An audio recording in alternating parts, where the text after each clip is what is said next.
안녕하세요. 저는 딱 1년 전 이혼한 30대 직장인입니다. 남들은 결혼기념일을 챙긴다지만 저는 전 남편과 법적으로 남남이 된 이혼한 날을 기념하고 싶어서 제 사연을 용기 내 보내봅니다. 이혼하고 나서 주변 가족들 아니 친구들은 저보고 현명한 이혼을 했다고들 합니다. 남편이나 거지 같은 시월도 참아가며 10년이고 20년이고 사는 분들도 많은데 저는 애 낳기 전에 아니다 싶어 빠르게 이혼했어요. 결혼 전에는 당연하게도 내 남편과 시댁은 이만하면 괜찮을 거라 생각했습니다. 왜냐하면 결혼 준비하면서 어머니가 저에게 따로 무리한 요구를 한 적도 없었고 상견례 이후 큰 간섭을 한 것도 없었기 때문입니다. 나약 하나 문제가 있다면 바로 시댁이 가진 게 없다는 것이었습니다. 저희 친정에 비하면 시댁은 형편이 그리 좋지 않았어요. 시아버지가 퇴직하고 나서 차린 식당이 망하는 바람에 있던 집도 팔고 전세살이 하고 있다는 걸 남편에게 들었습니다. 결혼할 때 시댁 도움을 거의 못 받은 거 알고 결혼했어요. 그래도 남편이 직장이 든든했고 저 역시 직장을 다녔던지라 시댁의 경제적인 도움 못 받는 게 크게 문제될 거 없다고 생각했습니다. 어느 쪽이든 조금도 여유 있는 쪽이 조금도 보태면 어떠려 하는 마음으로요. 하지만 그렇다고 저희 친정이 시댁보다 월등히 잘 사는 건 아닙니다. 친정 아빠는 공무원이셨고 엄마는 어린이집 원장님이세요. 두 분 사는 집 있고 노후다 마련해 놓으셨죠. 아빠가 저랑 제 동생 앞으로 어릴 때부터 청약 부은 걸로 청약에 성공해서 저는 20대 초반부터 집이 있었습니다. 대학교 때는 부모님이 대출금을 갚아주셨지만 직장 다니면서 제가 모두 갚았고요. 아빠가 할아버지께 물려받은 재산도 꽤 되었던지라 저는 어릴 때부터 유복하게 자란 편이에요. 하고 싶은 거 다 하면서요. 그렇게 자라서인가 결혼하고 나서의 삶이 결혼 전과 너무나 달라지는 걸 받아들이기 힘들더라고요. 미리 당부드리자면 저는 시댁이 가난하거나 어렵다면 결혼을 2번, 3번 고민해보라 말씀드리고 싶습니다. 부모가 돈이 없으면 그 가난이 자식에게 어떻게든 영향이 온다는 것. 제가 겪어보고 하는 말입니다. 결혼 초반에 저는 시댁을 겪으면서 알았습니다. 결혼 전 시모가 저에게 보여줬던 것들이 진짜 모습이 아니었다는 거요. 시어머니는 제가 처음에 집에 인사하러 갔을 때도 어머니는 제게 너무나 다정한 태도로 말을 건네셨고 결혼 준비도 도움이 많이 못 준다는 걸 미안하다고 하셨는데요. 남자친구에게 들었는지 결혼할 때 신혼집은 어찌할 거냐며 넌지시 물어보신 적이 있었습니다. 현수가 그러던데 내 명의로 집이 벌써 있다며.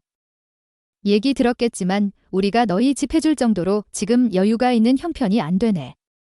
신호도 결혼한 지 얼마 안 된 거 알지. 그 애가 먼저 결혼하는 바람에 상황이 이렇게 돼서 어쩌면 좋냐. 미안한 말이지만 내 명의로 되어 있다는 집에서 너희 시작하려는 게 맞는가 해서 말이야. 혹시 그 집 놔두고 다른 집 얻으려고 하는 건 아니지. 제가 가지고 있는 아파트는 아직 세입자가 있긴 했지만 이듬해 봄쯤에 계약이 만료되는 시점이라 마침 결혼 시기와 비슷해서 겹치긴 했습니다. 원래는 그 집을 전세로 계속 주고 저희는 직장 근처로 작은 아파트나 오피스텔을 얻을 계획이었거든요. 그런데 시댁에서는 목돈을 지원해 줄 만한 형편이 안 되는 듯 했습니다. 그렇다면 대출을 받고 시작해야 하는 건데 그건 또 싫더라고요. 그래서 저도 이미 고민했던 거라 어머니께 말씀을 드렸습니다. 내 어머니 내년 봄에는 전세 계약이 끝나서요. 세입자 나가고 나면 저희가 들어가서 살면 될 것 같아요. 이미 현수 오빠랑 상의한 거니까 집 문제는 너무 걱정 안 하셔도 돼요. 어머 그러니? 다행이구나. 내가 그것 때문에 며칠 밤을 잠을 못 잡지 뭐니. 근데 마침 현수가 집은 걱정 말라 그러면서 내가 집이 있다고 하는 거야. 내가 분양받은 그 아파트역 근처라서. 처음보다 많이 올랐다 그러던데 정말 어쩜 그리 똑똑하게 준비를 해놓은 거니네. 명이라는 아파트 그거 얼마인가 알아봤는데 지금 팔아도 집 부채는 거뜬히 사겠더라. 다 저희 부모님 덕분이죠. 저 어릴 때부터 준비해 주신 거라서요. 어머니는 제가 소유한 아파트에 대해 이미 가격 조사까지 끝내 놓으신 듯 했습니다. 그때는 저희 신혼집 문제 때문에 고민을 많이 하셨나 보다 했을 뿐이었는데요. 결혼하고 나서 알게 된 건데 어머니는 제가 가진 집이며 저희 친정 재산에 대해 꿍꿍이가 많으셨던 분이었습니다. 아무튼 그때는 몰랐어요. 시어머니는 눈치 보는 정도까지는 아니지만 거의 저에게 맞춰주셨고 상견례 때도 양가 어르신들 오고 가는 대화에도 문제 없었습니다. 상견례에서. 결혼 날짜 잡고 결혼 준비할 때 친정엄마가 딱 한 번 속내를 내비치신 적은 있었습니다. 너의 시대는 아무리 그래도 아들 장가 보내면서 왜 돈 한 푼도 안 쓰려고 하는 거니 그 집의 장남이고 첫 혼사인데 너무하지 싶다. 엄마가 많은 거 바라는 거 아니야. 어차피 시댁에서 하는 만큼 우리도 맞춰줘야 하는 거니 간소하게 하면 나도 편하고 좋지. 그래도 집을 우리가 하는데 너 예물이라도 좀 마음에 드는 거 해주셨으면 좋으련만 엄마 말에 저는 괜찮다고 했지만 엄마 심정 이해 못하는 건 아니었습니다. 엄마는 날 시집 보내는데 이것저것 못해줘서 안달인데 시어머니는 아들 장가 보내면서 돈 없다는 말만 하시고 너희들이 다 알아서 하라는 게 속상하셨던 모양입니다. 게다가 엄마 주변 친구들 결혼하는 거 보면 제가 유난히 기우는 결혼을 하는 것 같아 마음이 편치 않다고 하시긴 했습니다. 그래도 결혼하지 말라는 말은 안 하셨어요. 저의 의사를 가장 존중하시는 분들이기 때문에 내 입에서 싫다 소리 나오는 거 아닌 이상 부모님은 자식의 삶은 스스로 책임지게 지켜봐 줘야 한다는 입장이셨습니다. 자잘한 문제 빼고는 큰 걸림돌 없이 결혼을 하긴 했습니다. 그렇게 결혼하고 나서 저는 남편과 내가 둘이서만 잘 살면 되는 줄 알았어요. 그런데 결혼하고 나서부터 전혀 다른 삶이 기다리고 있더라고요. 물론 싱글일 때와 똑같이 살려고 결혼하는 건 아니니 상대방의 가족이며 생활 방식이며 적응하고 받아들이는 건 당연한 거라 생각합니다. 하지만 결혼하고 나서 그 전과 180도 달라진 어머니의 태도를 감당하는 게 점점 버거워진다는 게 문제였습니다. 처음에 시누이와 함께 저희 신혼집을 구경하러 오셨을 때 일입니다. 저는 나름 준비한답시고 음식도 해서 어머니와 시누이에게 대접하고 싶었는데요. 어머니는 저희 집에 들어오셔서는 집을 이리저리 둘러보시고는 생각지도 못한 잔소리를 시작하셨습니다. 아무리 내가 니들 보고 알아서 하라 그랬다지만 뻥도 참 안목이 없어도 너무 없는 거 아니니? 아니 가구면 가전이면 한 번 살 때 좋은 거 사서 쓸 생각을 해야지. 가구가 저게 뭐야. 저런 싸구려는 이사 한 번 하고 나면 다 부서져 버리겠구나. 가구랑 가정이 하나같이 싸구려라 하네 혀를 쳐셨고 심지어 냉장고는 용량이 적다며 타박하시기까지 했습니다. 순간 울컥했지만 꾹 참고 사정을 말씀드렸습니다. 어머니. 혼수는 현수 아빠가 거의 장만한 거예요. 제가 여기 세입자 내보내면서 보증금 돌려주느라 돈이 많이 없었거든요. 그래서 예산에 맞추다 보니 너무 비싼 건 못 샀어요. 하지만 제 말을 들은 어머니가 순간 불쾌한 표정을 지으시며 이러는 겁니다. 그래서 우리 아들이 산 거니까 잔소리 마라 이런 거야?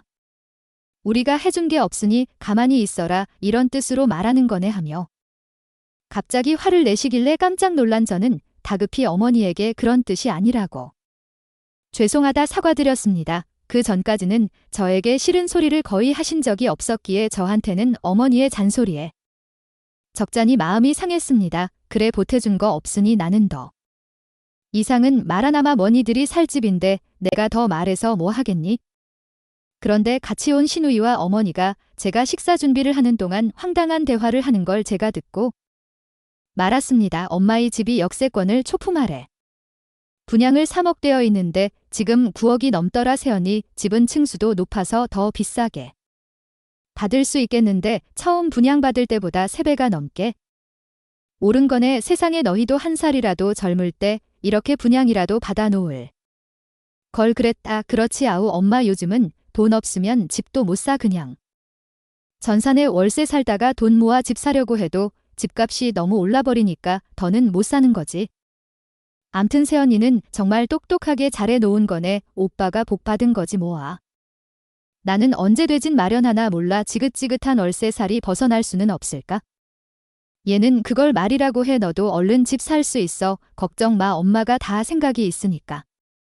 내 집을 두고 자기들이 왜 올랐느니 대화를 나누는 건지 살짝 불쾌했지만 못 들은 척했습니다. 실제로 그 뒤 대화는 거의 못 듣기도 했고요. 살짝 불쾌하긴 했는데 딱히 다른 사람에게 말하기도 그렇고 해서 그냥 넘겼던 기억이 납니다.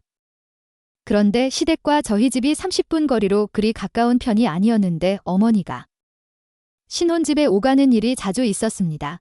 저한테 살림 간섭을 하시거나 자잘한 잔소리를 하는 건 참을 수 있었는데요. 유독 제가 힘들었던 건 시어머니가 은근히 경제적으로 기대는 일이 많다는 거였습니다. 제가 맏며느리인데다 아무래도 아들 하나뿐이고 또 집안 대소사를 다 챙겨야 하다 보니 저한테 의지하시는 부분이 많을 거라는 건 짐작했던 바였습니다. 그런데 결혼은 첫 명절에 가족들이 다 모인 자리에서 시어머니가 제게 했던 말은 조금 충격적이기까지 했습니다.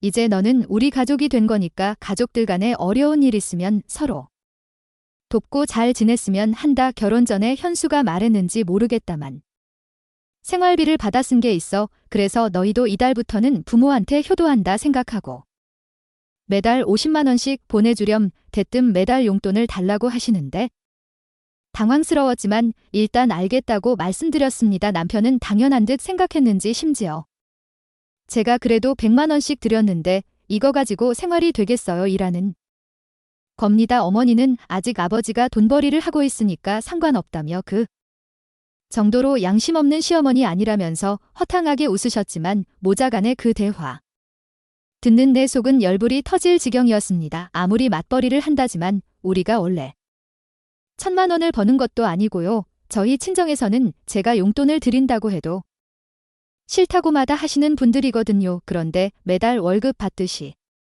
50만 원씩이나 되는 돈을 드려야 한다고 생각하니까 너무 화가 나는 겁니다. 집에 돌아와서 남편에게 말했더니 남편이 하는 말이 더 가관이었습니다. 우리가 떼돈 버는 것도 아닌데 어떻게 월 50을 들여? 당신이 결혼하면서 쓴 카드도 아직 갖고 있는 거 어머님이 모르시나? 지금 당장은 조금 힘들다고 조금씩만 드리겠다고 말을 했어야지. 그런 말을 내가 하긴 어렵잖아. 결혼 전에는 내가 100만 원씩 드려도 잘만 살았어. 우리 둘이 그래도 500 넘게 벌면서 어떻게 부모님한테 50만 원도 안 주냐? 어머니도 우리 대출 같은 거 없다는 거 다 아시는데 그럼 우리 부모님도 똑같이 드리지. 그래, 그럼 100만 원 나가는 거네. 이래도 부담 안 가는 금액이야. 오빠는 당연히 오빠네 부모님만 드리면 된다고 생각했나 봐. 우리 부모님은 부모도 아니냐. 야, 그렇게 아까우면 각자 관리해. 내 월급에서 우리 부모님 드릴 테니까 너는 너희 부모님 챙기면 되겠네. 뭐 각자 돈 관리하자는 거야. 오빠 정말 다시 봤다. 결혼 전에는 나한테 다 맡기겠다더니 그런 문제는 미리 상의도 안 하고 결국 각자 생활하자. 이거네. 내가 우리 부모님한테 주는 돈 아까워하니까 그러는 거야. 우리 부모님 내가 돈 안 드리면 제대로 반찬도 못 사 드셔내. 동생은 집 살 돈 모으느라 부모님한테 드리는 돈도 없을 거라고. 시부모님 용돈 문제로 결혼한 이후 가장 크게 부부싸움을 했던 기억이 납니다. 결국은 50만 원을 드리기로 했지만 어머니는 매달 생활비 명목으로 드리는 용돈 외에도 각종 경조사며 병원비를 저희에게 부담 지으셨습니다. 그리고 제일 화가 나는 건 일주일에 한 번 주말에 꼬박꼬박 오셔서는 매번 장을 보러 가자고 하시는 겁니다. 그리고 어머니는 당신 가족들이 일주일치 먹는 부식비를 제가 계산하게 하셨습니다. 처음 몇 번은 저도 넘어갔어요. 그런데 계속 반복되니까 저도 짜증이 나더라고요. 아시겠지만 마트 가서 장 보는 거 얼마 사는 거 없어도 20만 원 넘기는 거 우습잖아요. 저희는 맞벌이라 집에서 거의 먹을 일이 없는데 대부분 시댁 가족들 먹는 거로 돈이 다 나갔습니다. 정말 짜증나는 게 결혼해서 둘이 벌면 더 많이 버니까 저축도 많이 할 거라 생각하기 마련인데요. 근데 생활비가 두세 배로 더 들어서 쓰는 돈이 더 많았습니다. 물론 부모님이니까 자식된 도리로 어느 정도는 해드려야 한다고 저도 생각합니다. 하지만 부담스러운 건 어쩔 수 없었습니다. 심지어 명절이나 생식 때 드리는 용돈조차 적다고 불평하셨습니다. 솔직히 부담스러웠어요. 맞벌이 부부인데도 불구하고 빠듯한 살림살이였기 때문입니다. 심지어 어머니는 매달 생활비 명목으로 일정 금액을 받으시면서도 그걸로는 부족하셨는지 수시로 전화하셔서 돈을 빌려달라고 하셨습니다. 어느 날은 관리비가 모자라다 하시고 어느 날은 급하게 결혼식을 가야 하니 축의금을 보태달라 하시고요. 나중에는 남편에게까지 돈이 모자라다는 말씀을 했나봐요. 남편이 저한테 용돈을 받아 쓴다고 말하자 아예 대놓고 말씀하시더군요. 당신 아들한테 용돈 좀 주라고요. 정말 이해 안 가는 게 그 나이 되도록 통장에 당장 쓸 돈이 100만 원도 없다는 거였습니다. 그게 말이 되나요? 돈 몇십만 원이 없어서. 매번 며느리에게 구질구질하게 돈을 달라는 거 솔직히 부모로서 창피해야 할 일 아닌가요? 그럴 때마다 속은 뒤집어지는데 너무 창피해서 어디다 말도 못하겠더라고요. 게다가 친정 부모님께는 더더욱 말을 못하겠더군요. 그나마 둘이 버는 거라 어찌어찌 감당이 된다는 게 다행이었죠. 아무튼 결혼하기 전에는 생각도 못했던 이런 문제로 남편과 싸우는 일도 점점 늘어났습니다. 그런데다 결혼한 지 얼마 1년도 되지 않았을 때 부부 사이의 위기가 닥치고 말았습니다. 갑자기 남편이 직장을 그만두게 되면서 시작된 일인데요. 그러던 어느 날 남편이 퇴근해서 집에 들어왔는데 표정이 썩 좋지 않았습니다. 무슨 일이 있냐고 물었더니 머뭇거리며 한숨을 쉬기만 했습니다. 그리고 말하길라 회사에서 사고 쳤어. 난데없이 사고를 쳤다는 말에 저 역시 놀라서 물었습니다.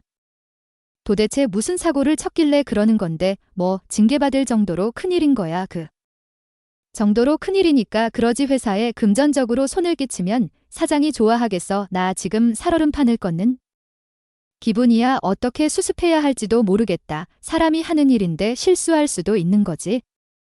그런 것도 안 봐주면 그게 무슨 회사야. 막말로 회사 돈 훔치는 것만 아님을 살릴 일 없으니까 너무 걱정하지 마. 남편은 제 말을 듣고는 별다른 말도 없이 땅이 꺼져라 한숨을 쉬었습니다. 그 후로도 몇 날 며칠을 걱정을 하더니 얼마 지나지 않아 제게 청천벽력 같은 말을 하더군요. 다니던 회사에서 해고 통보를 받았다는 겁니다. 그것도 사장님한테 직접 들은 게 아니라 인사 담당 직원으로부터 전해 들었다고 하네요. 사연은 업무상 과실이었습니다.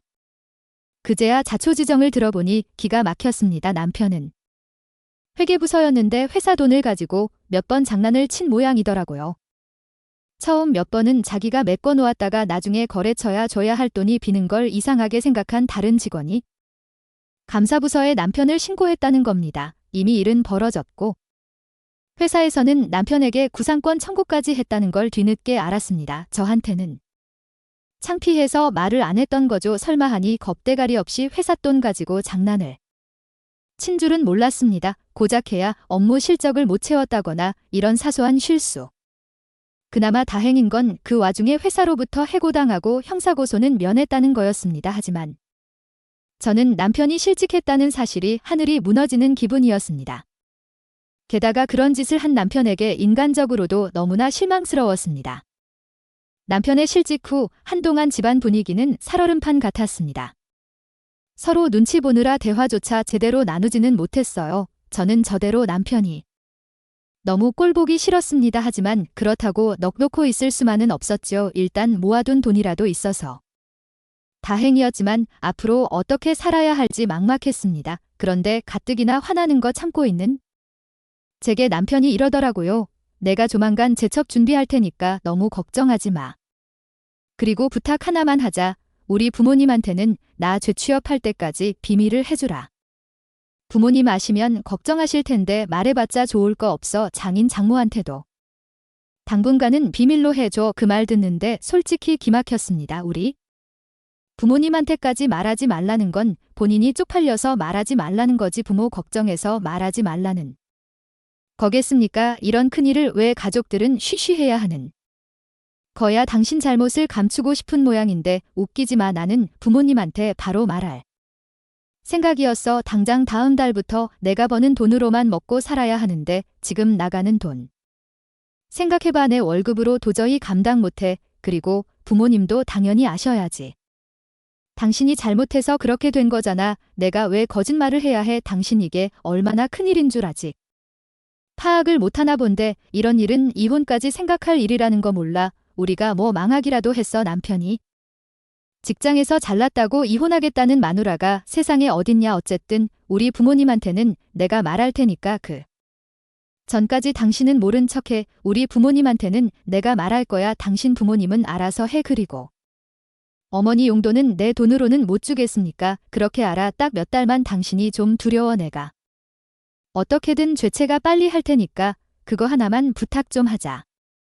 물론 형편이 넉넉했다면 부모님께 드리는 돈 아깝게 생각 안 하고 기꺼이 도와드렸겠지만 빠듯한 살림의 여유가 없었습니다. 상황이. 이렇다 보니 자연히 친정 부모님께 의지할 수밖에 없었습니다. 나이 다진 부모가 무슨 죄인지 우리 부모님께 사위가 실직했다는 거 말하자 두 분은 충격을 받으신 듯 했습니다.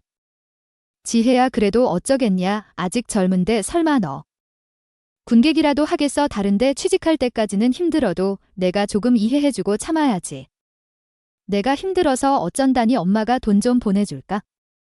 당장 힘든 건 없어. 괜찮아요. 엄마 내가 놀았으면 큰일이겠지만 일단 나오는 월급이 있으니까 다행이지. 이서방이 나쁜 놈이 남의 귀한 딸 데려가서는 왜 이런 마음고생을 시킨다니. 엄마가 속상해 죽겠다.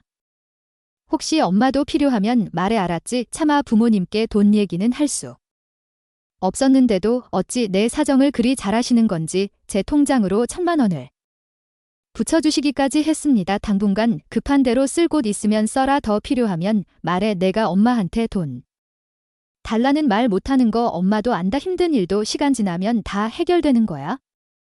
그래도 혹시 못 견딜 정도로 너 힘들게 하는 일 있으면 굳이 참을 필요는 없어. 알겠지 엄마?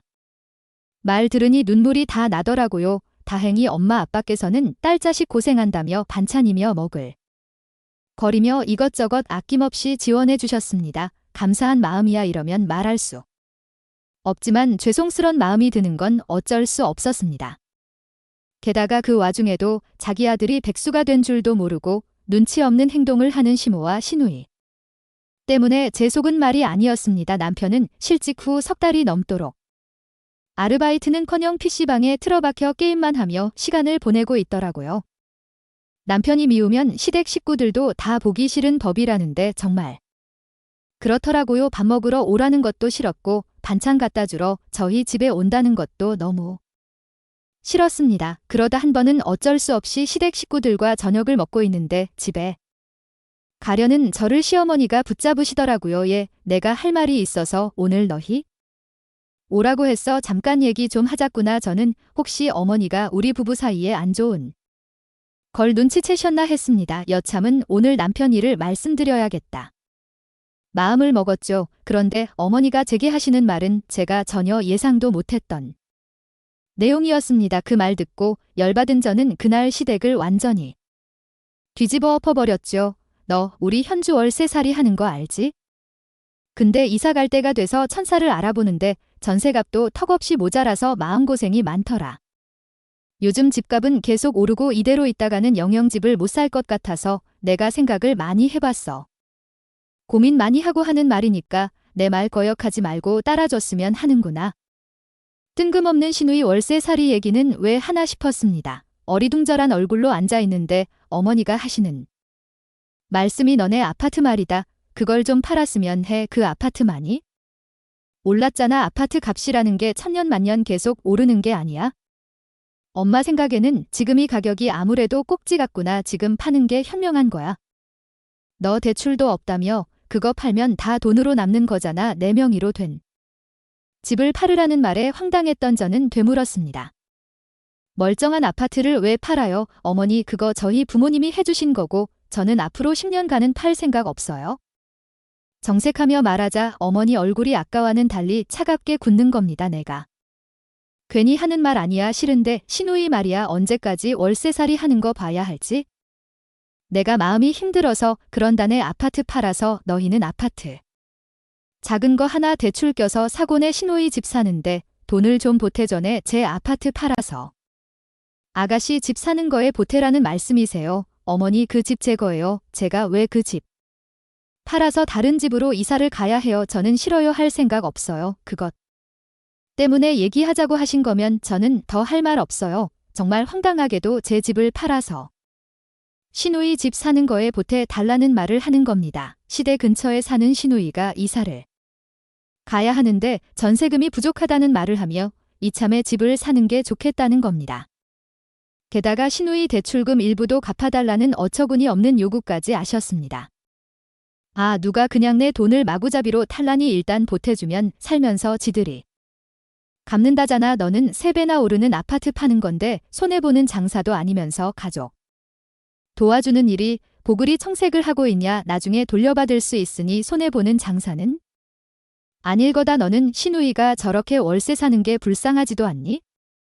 하시며 못마땅해 하셨습니다. 아니요, 어머니 저는 싫어요. 아파트 팔아서 상급주로 가는 것도 아니고 제가 왜 그래야 해요? 어머니가 무슨 관리를 저한테 집하려고 강요하세요. 내가 왜 권리가 없어? 우리 아들도 같이 사는 집인데 나중에 그 집 팔아서 타는데 이사 가면 우리 아들도 대출같이 갚을 거 아니냐? 그럼 내 아들도 당연히 권리가 있는 거야. 그 말 듣는데 그동안 참고 있던 화가 순간적으로 확 솟구치더라고요. 어머니 저 결혼할 때 도와준 거 하나 없으면서 저한테 그런 요구하는 거 창피하지 않으세요? 결혼해서 1년 동안 매달 용돈에 어머니 장 보는 거 비용에 병원비까지 매번 제가 다 대드렸잖아요. 근데 제 집까지 탐내는 거 정말 과하다는 생각이 드네요. 그만 좀 하세요.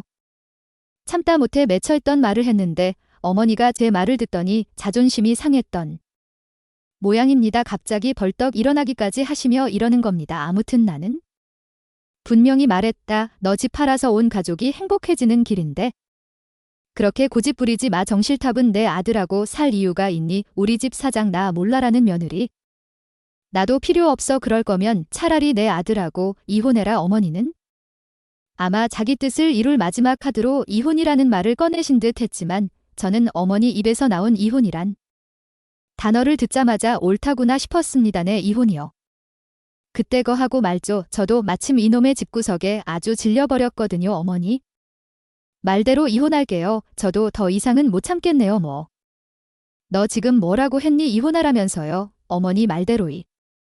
집구석에서 며느리 노릇하는 거 사표 내겠다고요. 남편 너를 못하는 어머니 아들 먹여 살리는 거 힘들거든요. 제가 버는 돈이 집 갖다 바치는 것도 넌덜머리나요. 네? 아들을 먹여 살린다니. 우리 아들이 너보다 돈도 잘 버는데 너를 먹여 살리는 거지? 어머니는 제가 그동안 보이지 않았던 반응을 보이자 방황한 기색이 역력했습니다.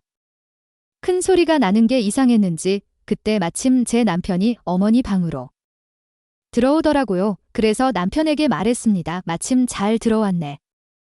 당신이 그랬지. 당신 부모한테는 직접 말하겠다고. 지금 말해. 안 그럼 내가 그냥 확 다 불어버릴 거니까. 그러자 남편은 우물쭈물하며 상황 파악을 하려는 듯 했습니다. 너 지금 시대에서 이게 무슨 버르장머리니? 현수야, 내가 얘한테 너희 집 좀 팔아서 내 동생 사는 집 그 보태 달라고 했다. 그게 무슨 큰 잘못이라도 된다니. 엄마가 그냥 달라는 것도 아닌데 그냥 펄쩍 뛰면서 싫다고.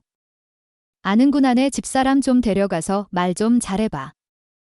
정말 저한테 미리 귀띔이라도 해주시지. 이 사람한테 그런 얘기를 왜 해요? 너도 내 마누라랑 같은 생각인 거냐? 어머니가 노발대발 하길래 제가 그랬습니다. 당신 어머니한테 말 안 하겠다는 거야? 좋아, 그럼 내가 할게. 어머니 아까 이혼하라고 하셨잖아요. 저 인간이랑 이혼하려고요. 저는 집에서 놀고 먹는 사람 눈 감아줄 만한 대인배가 아니라서요. 어머니 잘난 아들 회사에서 사고 치고 잘렸거든요. 지금 제가 먹여 살리고 있고요. 어머니는 그것도 모르고 그동안 저한테 어쩜 그렇게 돈을 알뜰히 받아가셨어요. 제가 그때마다 얼마나 속이 뒤집어졌는 줄 아세요? 어떻게든지 인간 죄취업할 때까지는 참아보려고 했는데 안 되겠네요. 저한테 함부로 집까지 팔라고 한 건 정말 못 참겠어요. 어머니가 이혼하라고 한 거니 저는 그렇게 하려고요. 당신 아들이 실직했다는 말을 듣더니 어머니는 갑자기 자리에 주저앉으셨습니다. 대체 이게 무슨 말이냐? 현수나 말해봐. 그게 사실이야. 왜 엄마 내가 재취업하고 나서 말씀드리려고 했어요?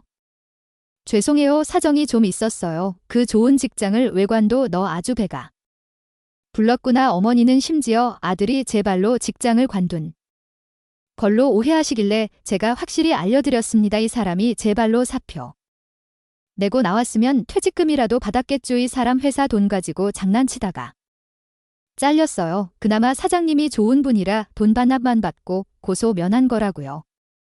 어머니들이 뭔 줄 아세요? 도둑놈이에요. 도둑놈. 어머니는 쓰러지는 신용을 내며 남편에게 기대더군요. 남편은 거의 울 듯한 얼굴이었습니다. 내 입으로 직접 말할 때까지 좀 기다려달라고 했는데 그걸 못 찾고 이렇게 사다를 내냐 하며 제게 원망의 말을 하길래 제가 그랬습니다. 너 같으면 내 명예 아파트 팔아서 처갓집 식구집 사달라고 하면 네 알겠습니다 하고 사주겠어.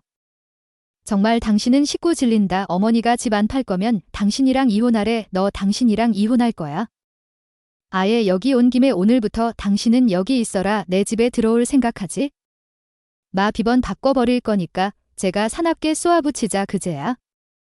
어머니는 조금 수그러던 태도로 제게 말했습니다. 그건 내가 홧김에 한 말이야. 안 팔면 그 말이지 뭘 이혼까지 한다고 그러냐. 어지간히 해라 이러시길래. 어머니나 어지간히 하세요. 말 한 번 뱉으면 주워 담기 힘들다는 거 아셔야죠. 이혼 소송에서 탈탈 털리기 싫으면 협의 이혼하라고 아들한테 얘기나 잘하세요. 저는 마지막으로 그 집 식구들에게 쏘아붙이고나 버렸습니다. 그날이 이혼 전 시댁에 간 마지막 날이 되었네요. 남편은 제가 허투루 하는 말이 아니라는 걸 알았나 봐요. 정말로 그날 집에 안 들어오더라고요. 제가 이혼까지 통보하고 나왔으니 자기들끼리 작당 모의를 하겠구나 했습니다. 저는 친정엄마에게 그동안의 일을 얘기했습니다. 남편의 실직 사실을 듣고서도 이혼하라는 말보다는 잘 이겨내라는 말을 하셨던 분이었습니다. 그런데 시모가 집을 팔아 시누이 집을 사는데 보태달라고 했다는 말을 하자 엄마는 노발대발하면서 당장 헤어지라고 하더군요. 미친 노인네가 로망이 난 거니? 원늘 그러면 곱게 늙어야지. 자식들 도움은 주지는 못할 망정. 며느리한테 집을 팔라고 해. 아예 안 되겠다. 너 이혼해 지금. 이혼해도 너 손해볼 거 없어. 내가 애가 있어 뭐가 있어. 당장 때려치우고 친정으로 들어와. 엄마. 안 그래도 어머니같이 안 팔 거면 이혼하라고 하더라. 그래서 알겠다고. 당신 아들이랑 이혼하겠다고 쏘아붙이고 나왔어. 이혼할 거야. 엄마 나도 그동안 너무 속 터졌는데 이혼 마음 먹고 나니까 얼른 하고 싶어. 내가 뭐 하고 다 참고 살았나 모르겠어. 그 노인네가 집안 팔면 이혼하라 그러던 진짜 살다 그렇게 고약스러운 시어머니는 듣도 보도 못했다. 내가 알아서 하겠지만 엄마는 빨리 이혼했으면 한다. 소송하면 엄마가 비용 도와줄 테니까 걱정 말고 해. 엄마는 이혼 소송을 해서라도 그 집 며느리로는 있지 말라고 하셨습니다. 저도 소송까지 생각했고요. 며칠간 이혼 절차에 대해 이것저것 알아봤는데 코빼기도 안 비치던 인간이 전화를 해서 그러는 겁니다. 내가 어머니한테는 잘 말씀드렸어. 당신 나랑 정말 이혼할 건 아니지. 그러길래 이혼하겠다는 생각은 변함없어. 우리 부모님이 다 아셨고 당장 이혼하래. 안 그러면 당신의 집안 다 뒤엎는다고 하셨어. 소송에서 나한테 위조료까지 주고 끝낼지 협의 이혼으로 둘이 적당히 헤어질지 당신이 선택해. 그러자 한참을 생각하는 듯 하더니 하는 말이 조용히 갈라서자고 하는 겁니다. 정 그러겠다면 당신이 원하는 대로 해. 혹시 그럼 내가 결혼할 때 보탠 돈 줄 수 있니? 이렇게 쪼잔한 말을 하길래 집에 있는 가구랑 가전 나는 필요 없으니까 당신이 다 팔아서 살림에 보태라. 당신이 보태건 그것뿐이잖아. 나도 결혼하면서 쓴 돈 손해본 거 많아. 계산적으로 나온다면 나도 철저히 계산해 줘봐. 한숨을 푹 쉬던 남편 놈은 전화를 끊어버리더라고요. 저는 협의 이혼으로 마음을 굳혔습니다. 어차피 소송해봐야 비용도 들고 혼인기간도 짧아서 위자료도 많지 않을 것 같아서요. 다행히 그 인간이 이혼 못하겠다고 버티지 않는 게 다행이었죠. 그 후 이혼할 때까지 시어머니며 신호전하는 모조리 받지 않았습니다. 남편을 따로 만나 이혼 서류 도장 받았고요. 법원에서 서류 내려갈 때 한 번 봤는데 아이가 없으니까 숙려기간도 짧더라고요. 나눌 재산도 없었기에 저희 부부는 그야말로 초스피드로 이혼한 셈입니다. 신혼집은 남편 집 다 빼서 시댁으로 보내버렸고 저는 그 집 비우고 친정으로 와버렸어요. 그리고 지금까지 친정인 분당에서 출퇴근하고 있습니다. 짧은 결혼 생활이었지만 느낀 건 많아요. 저는 결혼 전에 나는 부모님한테 손 안 벌리고 내 힘으로 결혼할 거야 라는 말을 입버릇처럼 달고 살던 사람입니다. 하지만 결혼해보니 현실은 달랐습니다. 사랑 하나만 보고 시작했던 연애였지만 결혼하고 남편의 집안 사정이 좋지 않다는 걸 속속들이 알게 된 순간부터는 부부 사이도 점점 멀어지기 시작했으니까요. 시댁 식구들이 경제적으로 아들 레오에게 기대는 건 며느리 입장에서 정말 부담스러운 일이라는 걸 그때서야 알았습니다. 안타까운 말이지만 왜 사람들이 그토록 조건 따지는 건지 실제로 나도 그런 상황 속에서 살아보니 알겠더라고요. 다른 건 몰라도 경제력만큼은 중요하다는 걸 말입니다. 가진 게 없으면 염치까지 없어진다는 거. 저는 시댁 식구들 보면서 알았습니다. 만약 아직 미혼인 분이 계시거나 또는 현재 만나고 있는 애인이 없다면 앞으로 결혼 배우자에 대해서는 경제력과 집안 환경도 반드시 고려하시기 바랍니다. 그리고 정말 신중하게 선택하길 바랍니다. 다른 분들은 혹시라도 나중에 후회하며 저처럼 이혼을 선택하는 일이 없기를 바라며 제 사연은 여기서 마치겠습니다. 감사합니다.